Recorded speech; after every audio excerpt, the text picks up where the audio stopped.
Hello everyone, Art Burns here with some more information on how to reduce stress in your body and optimize yourself to thrive in your life.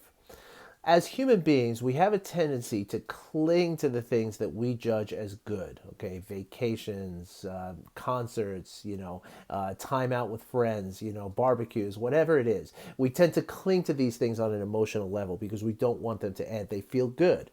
At the same time, we have a tendency emotionally to push away on the things that we don't want in our lives. Okay, having to stay late at work, a surprise business trip we have to take, getting a flat tire, getting some, news in the mail, what have you. We tend to push away from these things emotionally, right? Because we don't want them in our lives, right? And when we're doing this, when we're engaging in this clinging to the things that we label as good or pushing away on the things that we label as bad, what we're doing is we're engaging in fear. Okay, we're afraid of what it's going to feel like when this good thing ends, and we're afraid of what it's going to feel like when this thing comes into our lives, right? Like when we have to go at work tonight instead of going home and having dinner with our family, that kind of thing. And so when we engage in this fear, what we're doing is we're inviting the stress response into our body. Remember, the stress response is 100% always caused and triggered by a threat, by a perceived threat to your well-being. Okay, so you're perceiving a threat to your well-being, that this good thing is going to end or this bad thing is coming no matter what you do, right? And so when we can develop a skill or develop a habit through a skill that we build through very, very basic practices, when we pay attention to the mundane things in our lives, the sort of ordinary things that don't require judgment, when we pay attention to these things as they are happening, right, then we get a real sense, a true and vivid sense of the transient nature of all of our experiences. Okay, we understand that the good things that happen are not going to last, and the bad things that happen are not going to last either.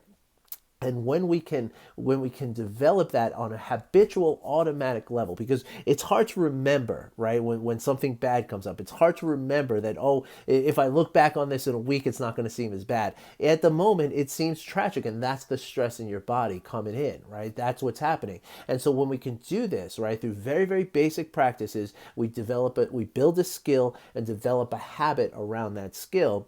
What happens is we alleviate the fear about it, right? We understand that the good things are not going to last forever, and nor are the bad things. And that alleviates the fear about these things. And in alleviating that fear, we avoid the stress in our body. And what that does on a pragmatic level is it allows us to really enjoy those things that we like in our lives, right? Without worrying about when they're going to end. We enjoy every moment of it. And likewise, we then deal with those things that are not good in our lives in a more effective way, right? We're optimizing ourselves to either enjoy the good and to deal with the not so good, right? We just accept them for what they are, we get through them, and we move on with our lives, okay? Because the stress is what prevents us from doing that.